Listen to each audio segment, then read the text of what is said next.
Perkenalkan, nama saya Melani Sitaula, mahasiswa dari Teknik Informatika Universitas Sariputra Indonesia Tomohon.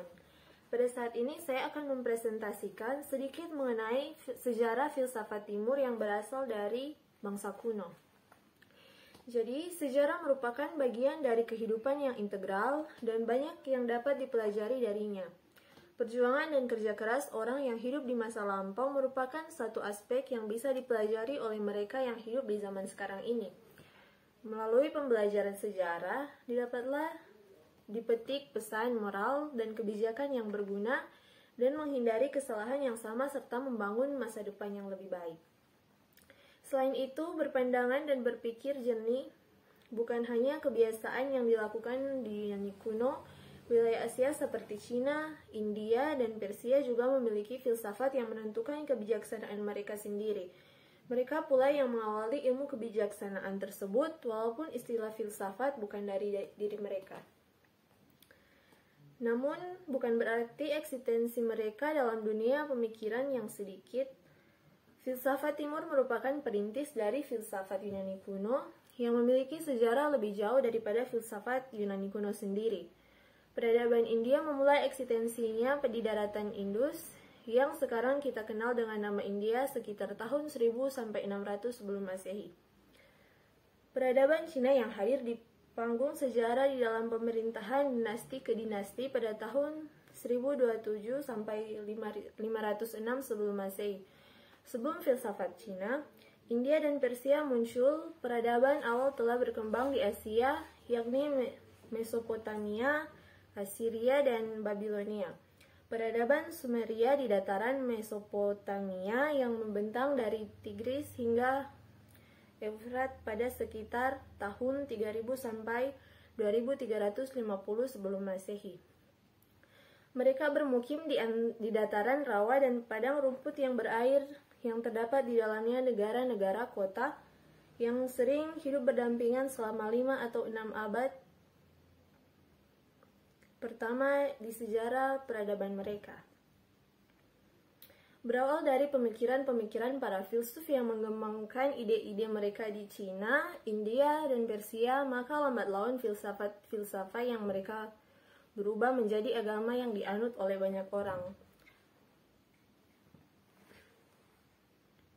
Pada kerajaan Persia, Zarathustra mengembangkan pemikiran Zoroastrianisme atau agama Mazadayasna. Kekaisaran Cina juga memiliki Konfusi yang mendirikan kebijaksanaan Konfusianisme dan Laozi yang memiliki jalan pemikiran sederhana yang disebut Taoisme. Peradaban India sebenarnya telah memiliki filosofi yang sekaligus dibuat sebagai lokal disebut Jainisme, namun baru dianggap ada saat Mahavira menjadi nabi ke-24 bagi agama ini.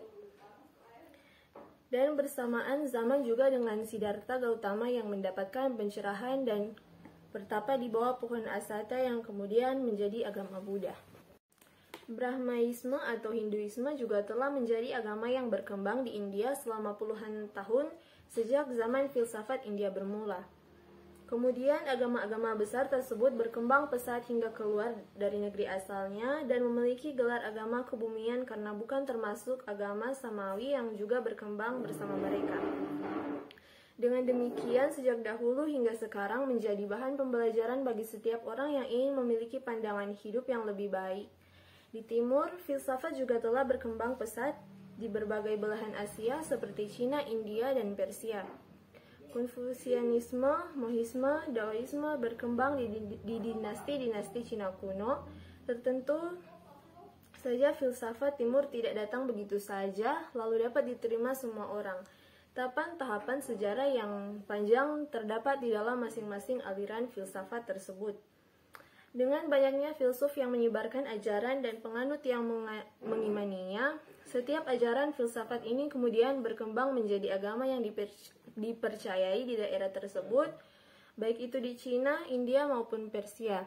Dikarenakan perkembangan zaman, aliran filosofi ini terkadang berganti nama menjadi agama bumi atau agama buatan manusia.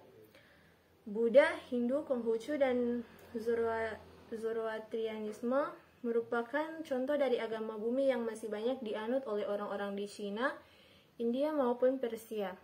Selain berperan sebagai agama, filosofi yang mereka anut tersebut telah menjadi pandangan dan gaya hidup mereka sehari-hari ketika mereka saling berkomunikasi dengan sesama penganut maupun beda keyakinan.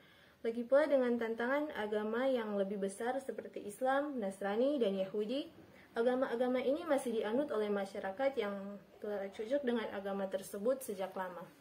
Sekian presentasi singkat dari saya. Terima kasih.